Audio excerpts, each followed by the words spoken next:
Welcome to the Deconstructing Data live stream and podcast. I'm Jessie Lezak, CMO at BDEX, along with David Finkelstein, BDEX's founder and CEO. What's new, David? Hey, Jessie. Well, we were just talking about this off air, so I'll talk about it on air now.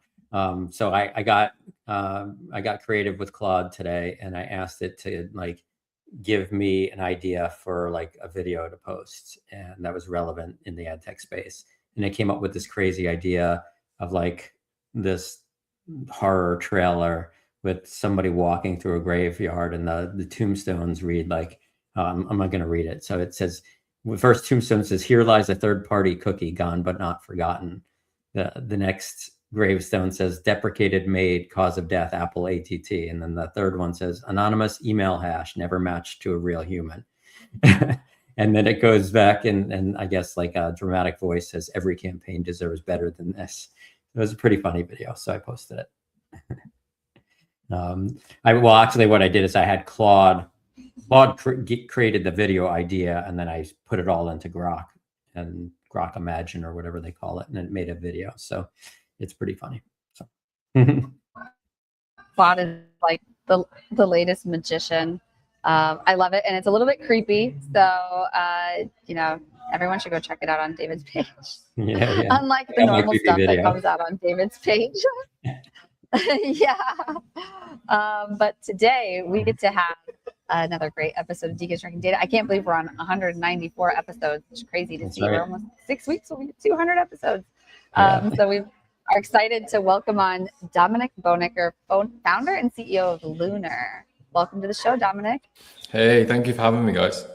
Hey, Dominic. Welcome to our crazy episode here of the podcast, the Deconstructing podcast. It's going to be a good one. I'm looking forward to this conversation with you, but I'm going to let you sort of kick it off and give our viewers and listeners a chance to get to know you a little bit. So why don't you tell us a little bit about yourself and what led you to build Lunar, and what exactly is Lunar doing for its clients? Yeah, sure. So I go back, I take the story back about 8 years ago. So I was just finishing university, and I didn't really know what I wanted to do, but I decided that I didn't really want to get a job, so I needed to make money for myself. And I kind of fell into running a business, and that kind of was the start, really. So I started off, so my background's in software engineering, and I started off by building websites and running marketing campaigns for small businesses across the UK. And that was going fine. That was going really well. And I ran that successfully for 5 years. And then the pandemic came around, and coming out of that, we knew that we needed to diversify the business. We needed to make us stand out a little bit more. We needed to differentiate ourselves from the competitors. So we decided to kind of double down on what we were actually good at the time, which was helping businesses with their marketing, helping them with data behind the marketing, most importantly. So we were looking at their website for things like Google Analytics. We were looking at their marketing campaign results, and essentially we became a bit of a data go-to for a lot of these businesses. And that kind of then turned into what we do now, which is Lunar is essentially a data partner for marketing agencies. So we work alongside marketing agencies, running marketing campaigns, looking after ad spend for other businesses. And we work alongside them to help them, firstly, with attribution. So we make sure that the data coming in is useful and that it's clean. We then help them with their reporting, their dashboards, and then finally business intelligence, AI-powered insights, all kind of bundled up, packaged up, and they then put their logo on it, and it goes out the door. So yeah, that's kind of the short story, so to speak. That's great. I love how you opened that up. I didn't want to get a job, so I thought I'd start my own business. No,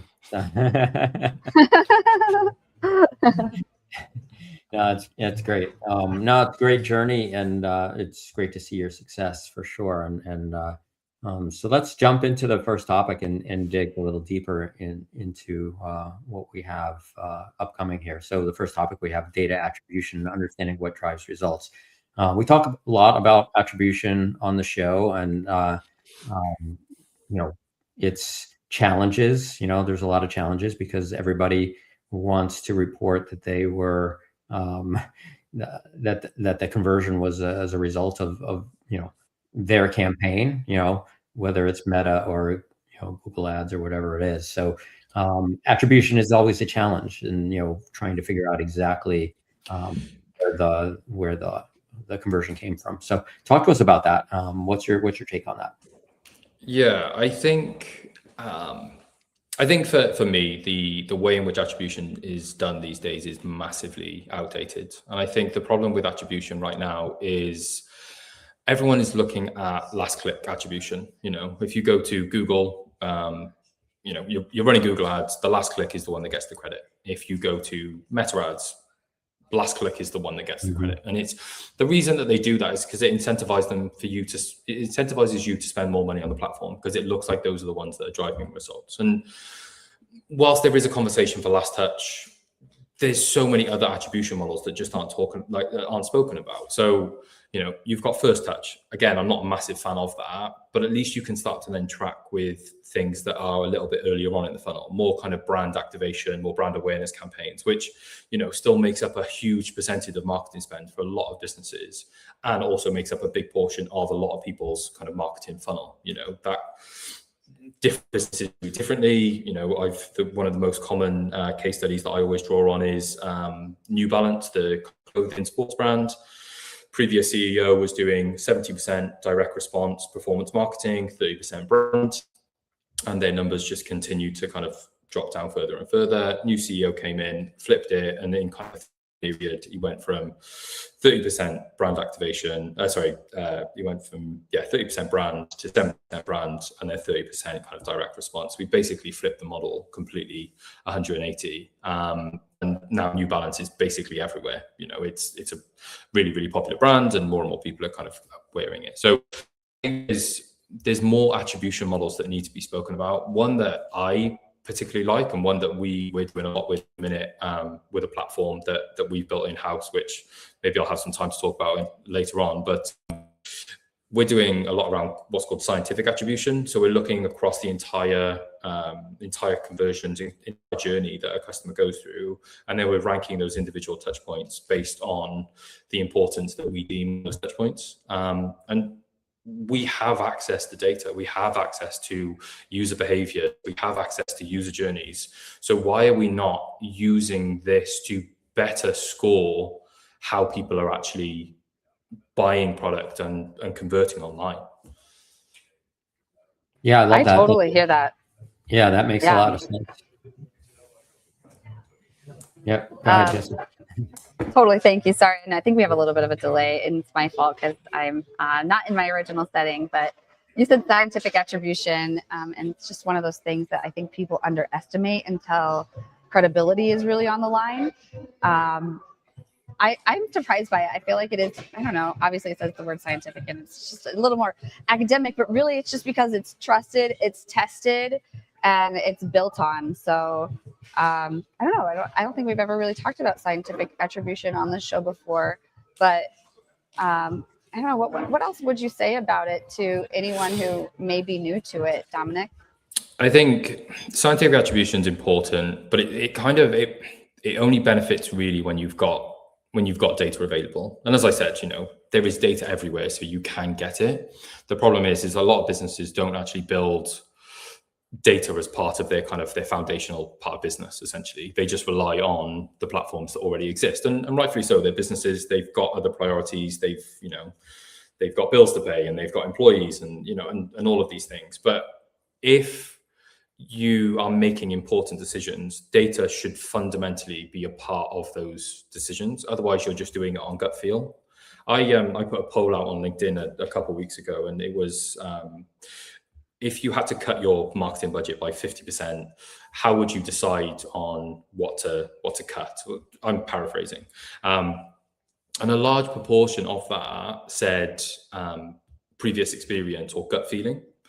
And my issue with that, it just kind of really demonstrates kind of what's going on, especially in kind of the marketing world where we do a lot of, obviously we work in that marketing data space, but people are more likely just to result in the habits that they've already gone through and the experience that they have, instead of taking some time to build a form of data room or a data suite, or even the equivalent of a studio dashboard or something, and actually look at the data for what it is. But I think that a lot of businesses don't want to do that, because they think it's complicated. But we can talk about why it's easier now than ever, because there's AI tools and all of these things. But I think they're also scared of the results, because it's easier just to kind of hide away from the actual results of how business is performing. And if the data is complicated, you can step away from it. You can create a bit of separation between yourself and the data. But this is where we're the opposite, and we're really trying to force this into the ecosystem, into businesses, and say, well, don't hide behind data. Use that to inform your decisions. Stop making decisions on gut feel. And once you have that data, going back to your question around scientific, which is the more data you have, the more accurate that can get. But essentially, if in a really simple term, scientific attribution is just a method of looking across the entire, let's say it's a bunch. So someone sees an ad online, they click a different couple of buttons, and then they actually convert online. Well, what we're actually is the pages that they spent the most time on. Well, there's probably more important on that. Or if there's an interaction that they had to do, so they had to put their email address in, or they watched a video sales letter, or just a video online, there's more importance to those kind of touch points. And this is where scientific attribution comes in. And that's what you can start to optimize for as well. You could say, well, if I'm a business and I do a lot of online sales, and my highest average order value is on, I don't know, someone that clicks on an ad and then watches a video, which is pretty common, to be honest. Well, you can build a scientific attribution model that kind of shows that and demonstrates that. But then also you can replicate and force as many of your customers through that same kind of funnel, because you're going to get the highest average order value off them.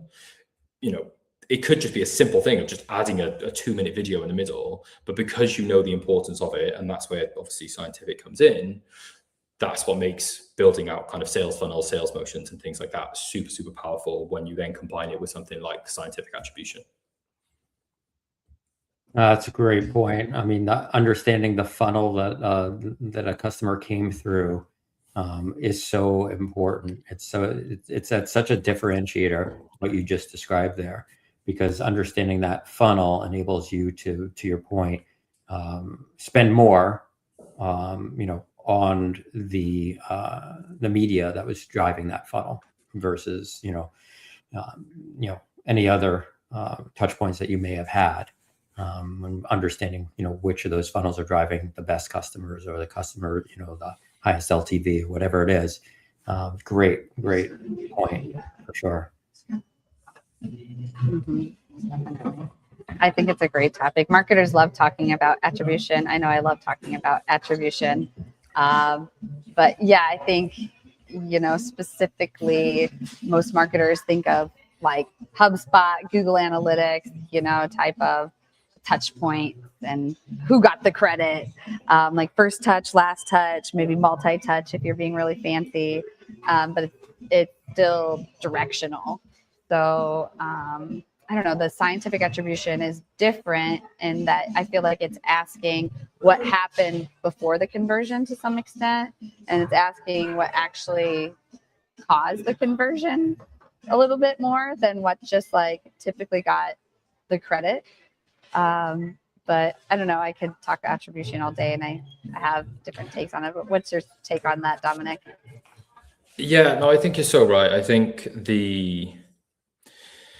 if you're just starting out trying to build some form of data in a small kind of, whether you're a startup, you've got a couple employees, or data fundamentally will come at some point, and you rely on the tools that are available to you. So, if you're running Facebook ads, you're going to see Meta Business Suite, and you're going to see all your analytics in there.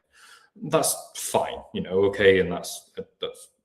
But just know that they are incentivized to make their numbers look higher than, all the other platforms, as all the other platforms are. So if you're running ads on Google, and this is why you'll typically see you're reporting in Google Analytics and you're reporting in Google Ads will give you different numbers. They'll give you LTVs, they'll give you different click-through rates, customer acquisition costs. All of these numbers will be slightly different. Because tracking isn't 100%. So this is where the kind of attribution thing, starts to fall down, because if you're not attributing for, the majority of your audience, then you're going to start to those numbers are going to start to dwindle. But also then it comes around, if you're trying to use the audience that you're targeting for maybe retargeting purposes, or trying to better understand your audience through things like data enrichment, through identity resolution, things like that, the quality of the data is where that really kind of stands out. If you don't have the quality data, because you're relying on these third-party tools like the HubSpot, like the Google Ads, like the, Facebook, Instagram ads, those kind of tools, you're always going to come undone compared to the other tools that exist, like the ones that I know that you guys offer, the other tools out there that help find those people online and then kind of combine that in there as well. Yeah. So anyway, thank you for that. Attribution is always interesting. So let's turn into now data reporting. So turning the data into clear insights. Can you tell us your thoughts on this, Dominic? Sure. So so I'll speak about our clients, because this is essentially what we do. What I always kind of start to say, and a framework and an exercise that I go with them, is a lot of businesses will come and say, okay, well, we report on this and this and this, and it's pages and pages and pages of different metrics. It's a Looker Studio that's pages long. It's, Google Analytics custom reports that are just crazy complicated. And what I get them to do is I look at the metric and I say, if that was to change tomorrow, what action would you take? And most of the time people go, well, I wouldn't do anything. Well, then why is it in the kind of the weekly reporting? Mm-hmm. Like, if your CAC decided to go, your customer acquisition cost decided to double overnight, well, you best believe that you're going to do everything in your power to understand why, because that is fundamental to the business. That should be in reporting. Your likes on a social media post that one of your team members kind of did, does that matter if that was 100 or 10 or 50? The numbers don't really matter there. There's a different conversation when it comes to brand building and things, but I'm not going to kind of go into that too much. But fundamentally, like when you're building reports, and this kind of comes onto the insight thing, which is good quality data in means good insight. If you're muddling that data with vanity metrics, as they're pretty commonly called, but things like likes and impressions on things, like those numbers are really hard to then stack up against acquisition cost, LTV, churn rates, like these harder numbers that are kind of baked into what I think a successful business should be monitoring. So when it comes to actually building those reports, focus on those metrics that are actually going to change the business in some way. So that could be LTV, lifetime value, that could be customer acquisition cost, that could be LTV to CAC, so the ratio between those two numbers. These more, when working with clients or clients of clients, it's quite easy.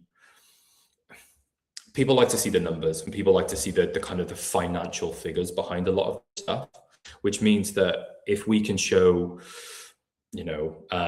if we can show ROAS at, return on ad spend at 4x, for example, well, it's a lot better if we show them the amount of money that we were actually to generate for them, instead of, because a number with a dollar sign in front of it is always going to be more impactful than a 4x kind of number, because there's more context to it. So when actually creating those reports, it's really important to know who you're preparing them for. So if you're preparing them for CEO kind of level people, or they might like a report in a particular way which is more explanatory, a bit more understanding of why things happened, versus a CFO who is more interested in how much money did we give you at the start of the year and how much money have you made us as a result of that money.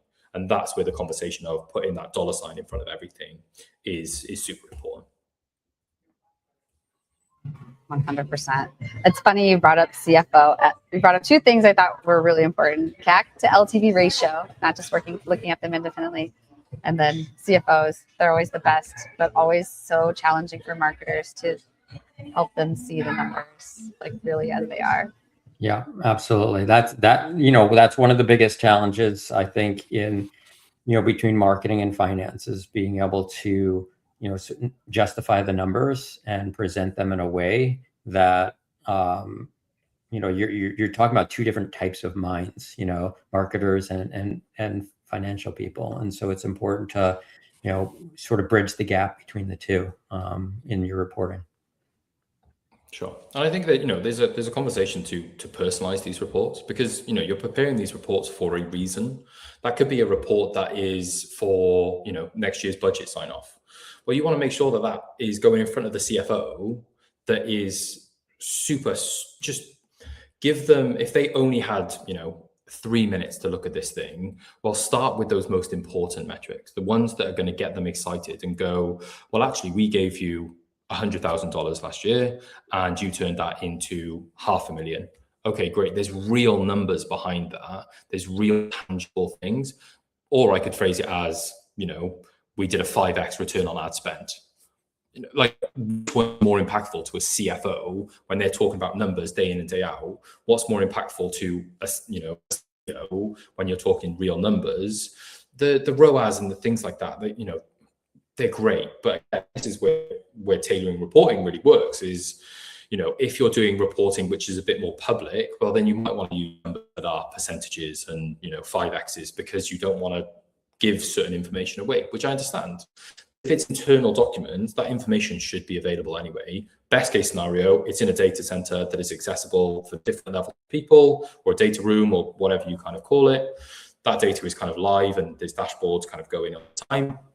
The one step under that is on-demand reporting. So using things like Looker Studio to be able to pull reports, using things like HubSpot, those kind of tools that we've already mentioned.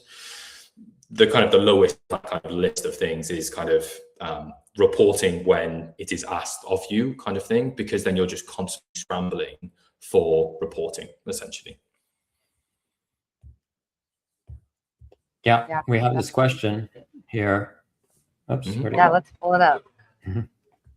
Have you seen reporting change decisions more when it's framed around revenue instead of performance metrics? Question from the audience. 100%. I think if you can frame it in a way that is, so, I take it from real world example. We're working with a client. So for us, a client is a marketing agency and we work for their clients. So if we're preparing reports for the agency, which talks about, the agency did the work that got them more impressions on a post, it got them more likes on a post, and it got them more video watches. Okay, decent metrics, and they could be really, really good metrics. But if we instead said, well, the metrics that we're going to report on is, this is how much they gave you as an ad budget at the start of the year.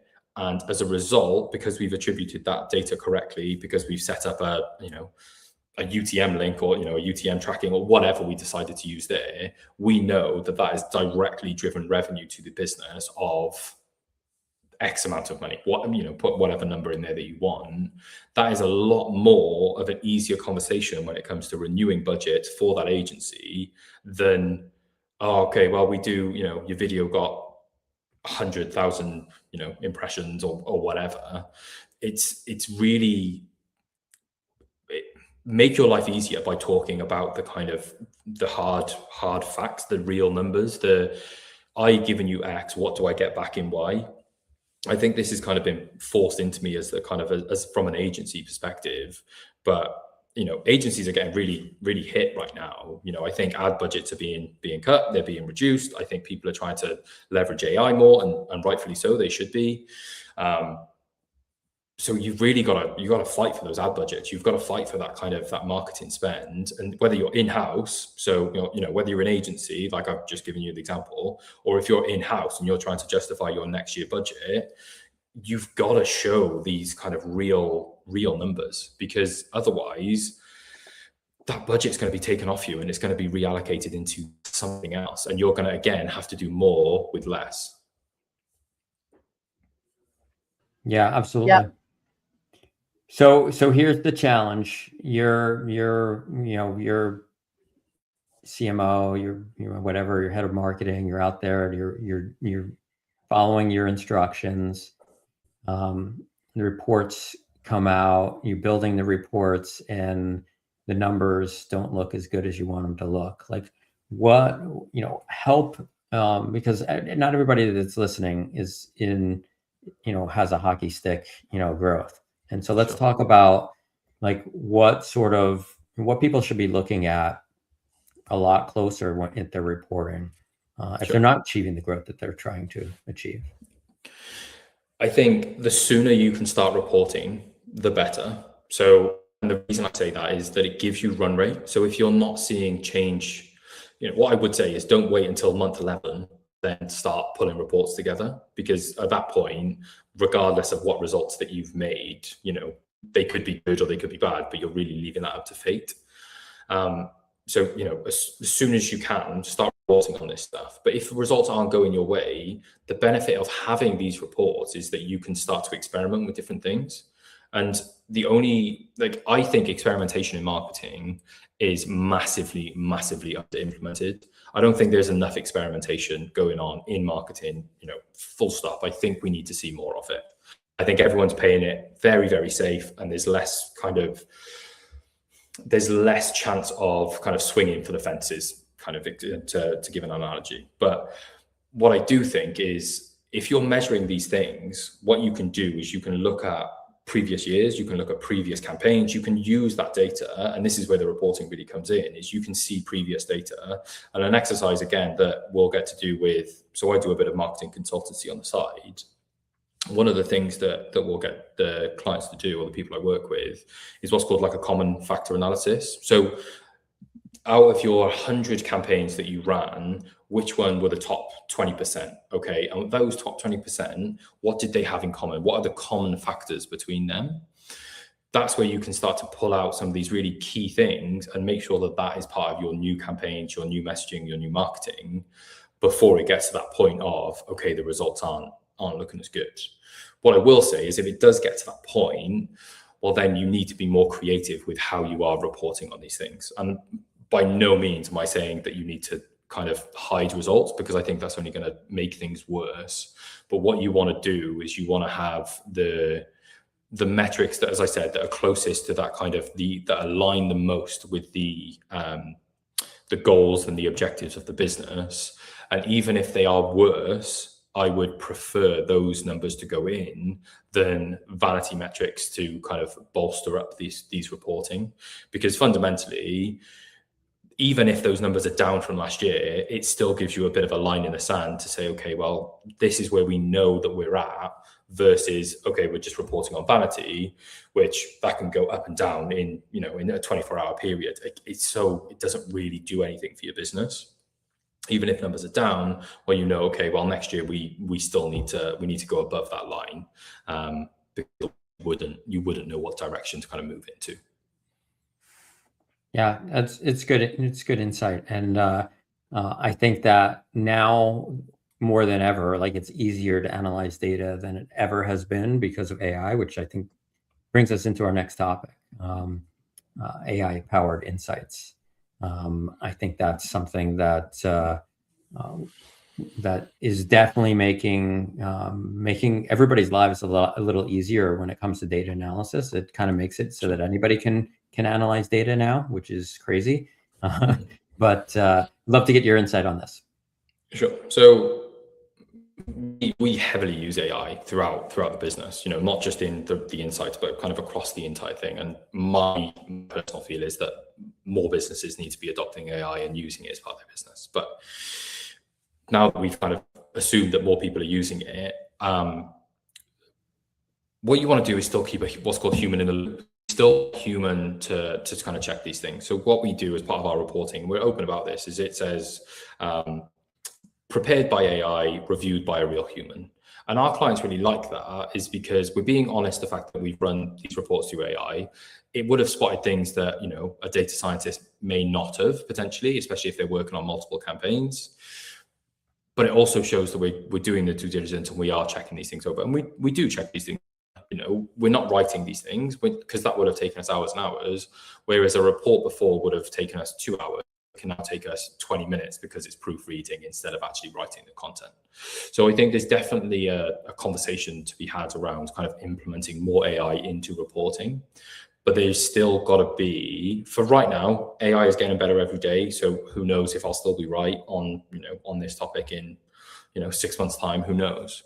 But I still think having someone in the business that understands this data to a degree that the AI becomes a tool that they can then lean on, it doesn't become a crutch that they are forced to use. Because otherwise, what you'll find is that as soon as a number dips, right? So as we said, you know, customer acquisition cost doubles overnight.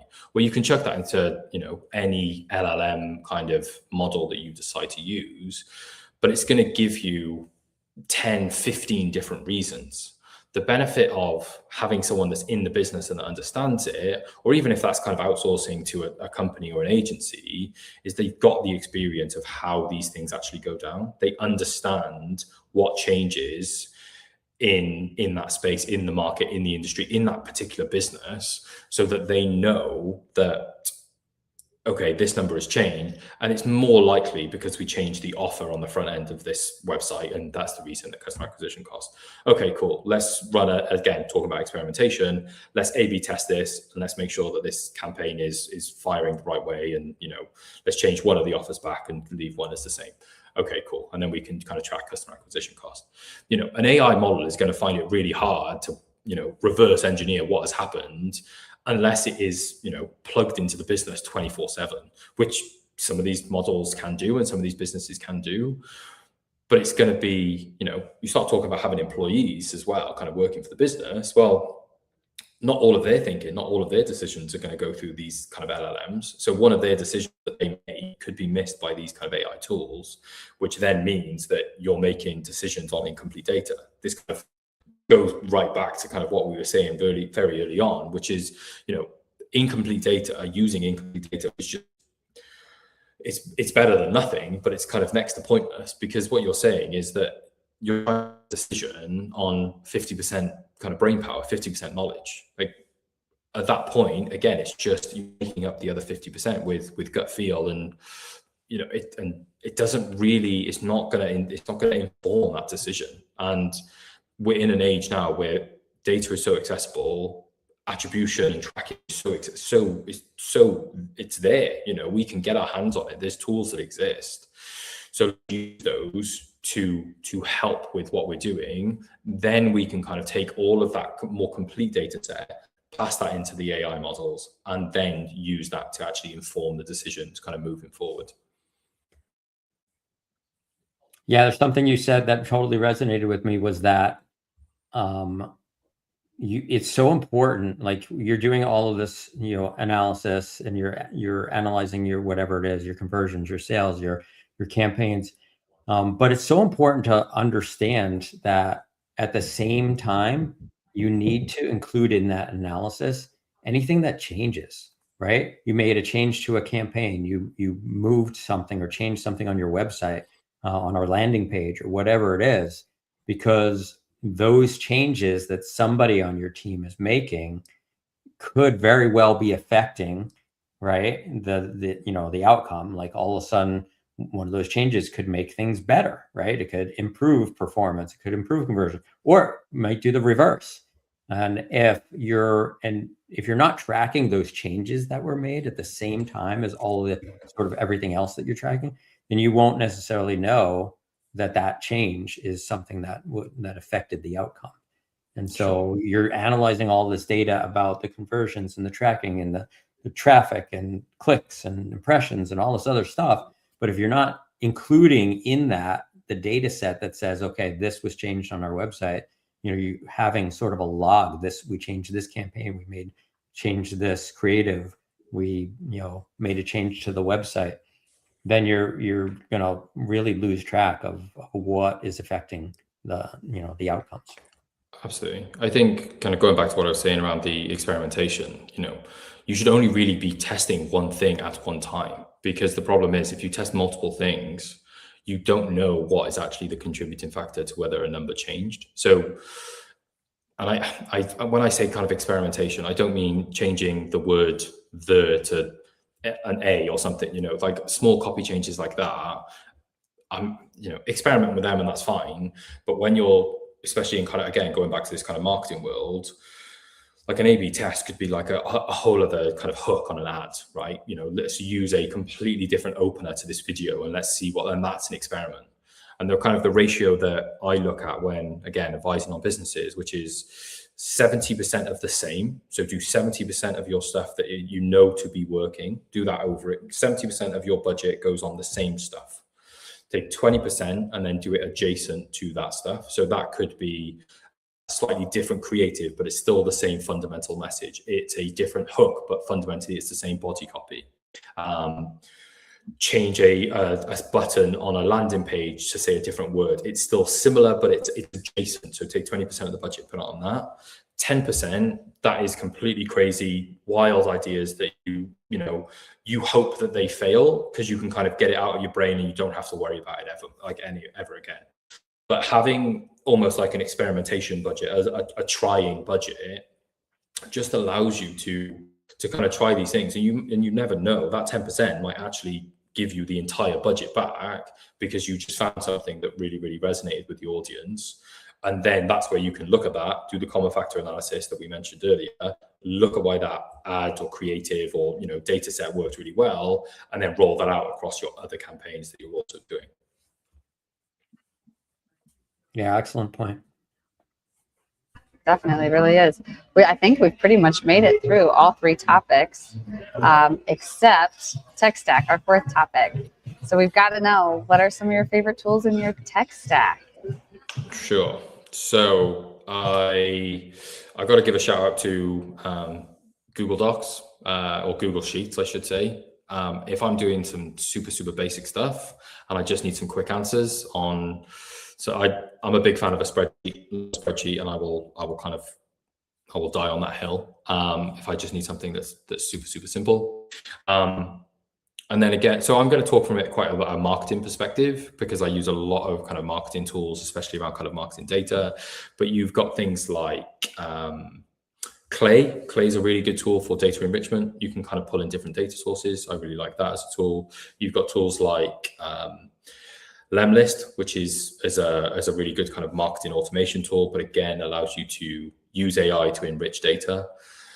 More on the kind of reporting and data side is things like Looker Studio. It's free. I think most businesses, if not all businesses, should be doing some form of kind of reporting, and using that as a good place to start.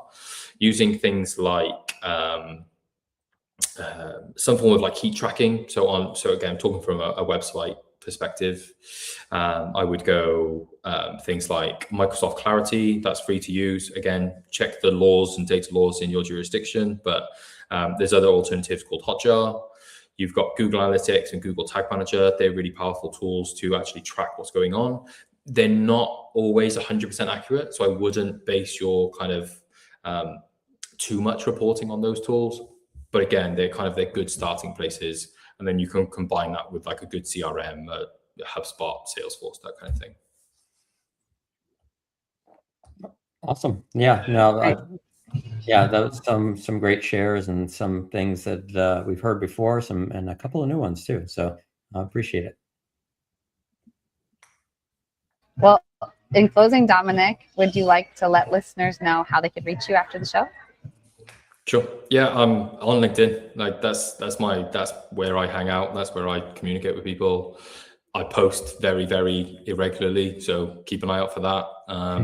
We're doing some interesting stuff with our own attribution platform called Trace. Again, I post about that, so you can kind of check that out. That's it. Yeah, connect with me on LinkedIn. I'd love to talk data with anyone. Awesome, Dominic. Well, thank you so much for joining the show today. This has been a great conversation. We learned a lot, and I hope our listeners did too. Thank thanks again. And I'll let Jesse close it out. And that'll do with the video. So thanks again, everyone. We'll see you next week.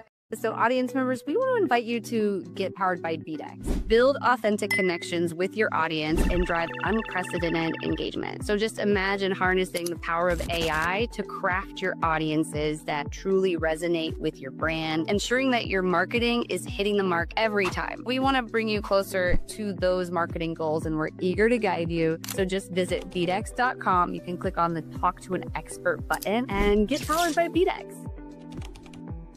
Deconstructing Data is the show that makes data make sense. Every Thursday, David Finkelstein and myself, Jesse Lezak, sit down with industry experts to unpack how data really drives marketing. We do this in plain language anyone can understand. If you want real insights, real conversations, and zero jargon, tune into Deconstructing Data live on LinkedIn every Thursday at 4:15 p.m. Eastern Time.